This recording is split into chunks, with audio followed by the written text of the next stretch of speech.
বাংলাদেশের সম্ভাব্য জাতীয় সংসদ নির্বাচনকে সামনে রেখে ইসলামপন্থী দল হিসেবে পরিচিত ধর্মভিত্তিক দলগুলোকে নিজেদের সাথে রাখার জন্য এক ধরনের রশি টানাটানি শুরু করেছে দেশের প্রধান দুই রাজনৈতিক দল বিএনপি ও তার সাবেক জোটসঙ্গী জামায়াত ইসলামী।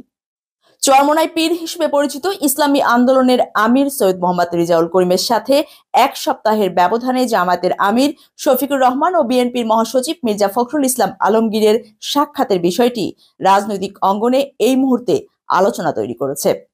চরমোনাই পীর ও বিএনপি মহাসচিব সোমবার বৈঠকের পর 10 দফার একটি সমঝোতার ঘোষণা করলেও জামায়াত ইসলামী বলছে তারা গত অগাস্টে ধর্মভিত্তিক দলগুলোর সাথে জোট করার জন্য আলোচনার যে প্রক্রিয়া শুরু করেছে তা এখনো তাদের মধ্যে চলমান আছে।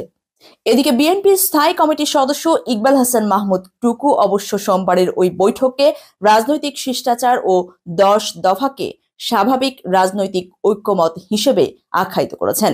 বিএনপি অন্তর্ভুক্তিমূলক রাজনীতিতে বিশ্বাস করে বলেই আমরা সবার সাথে যোগাযোগ রক্ষা করি কিংবা আলোচনা করে থাকি মন্তব্য করেন গণমাধ্যমে তিনি। দলটির চেয়ারপারসনের উপদেষ্টা পরিষদের সদস্য সৈয়দ মোয়াজ্জেম হোসেন আলাল বলেছেন, জামাত হঠাৎ করেই বিভিন্ন দলকে নিজেদের পক্ষে টেনে নেয়ার চেষ্টা করছে, কারণ তারা জানে অন্যের সহায়তা ছাড়া তারা নির্বাচনে কখনো সুফল পায়নি। জামাতের মুখপাত্র মতিউর রহমান আকন্দ অবশ্য বলছেন, ইসলামী দলগুলোর সঙ্গে অগাস্ট থেকেই আমাদের আলোচনা চলছে এবং সেই প্রক্রিয়া চলমান আছে।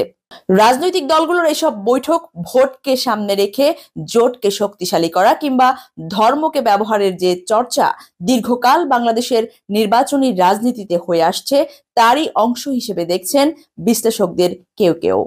এখন বিএনপি ও জামাতের মধ্যে যে রশি টানাটানি দেখা যাচ্ছে এটি আসলে সেই চর্চারই প্রাথমিক প্রস্তুতি, এমনটাই গণমাধ্যমকে মন্তব্য করেছেন রাজনীতি বিশ্লেষক জোবেদা নাসরিন। গত বছর অগাস্টে শেখ হাসিনা সরকারের পতনের পর অধ্যাপক মোহাম্মদ ইউনূসের নেতৃত্বাধীন সরকার 6 মাস পার করলেও নির্বাচনের সুনির্দিষ্ট তারিখ এখনো ঘোষণা হয়নি। ডক্টর মোহাম্মদ ইউনূস অবশ্য আগেই জানিয়েছেন যে চলতি বছরের শেষে বা আগামী বছরের শুরুটা নির্বাচনের সম্ভাব্য সময়সীমা হতে পারে। শেখ হাসিনা সরকারের পতনের পর নির্বাচনের সময়সীমা ইস্যুতে দূরত্ব তৈরি হয়েছিল এক সময়ের ঘনিষ্ঠ মিত্র বিএনপি ও জামাত ইসলামের।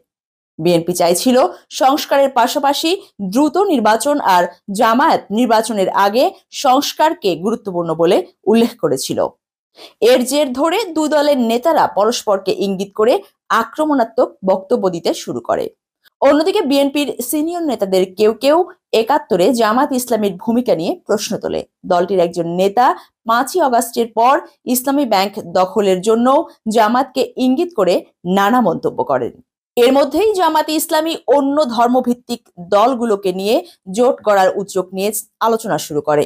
পাশাপাশি বিএনপিও ধর্মভিত্তিক কয়েকটি দলের সঙ্গে নিবিড় যোগাযোগ চলমান রাখে। গত 21শে জানুয়ারি জামাতের আমির শফিকুর রহমান বরিশালের চরমোনাইয়ে গিয়ে ইসলামী আন্দোলনের আমির সৈয়দ মোহাম্মদ রেজাউল করিমের সাথে সাক্ষাৎ করলে সেই খবর রাজনৈতিক অঙ্গনে অনেকের দৃষ্টিতে আসে। কিন্তু এর এক সপ্তাহের মধ্যেই রেজাউল করিমের সাথে ঢাকায় তার কার্যালয়ে গিয়ে বৈঠক করেন বিএনপি মহাসচিব মির্জা ফখরুল ইসলাম আলমগীর।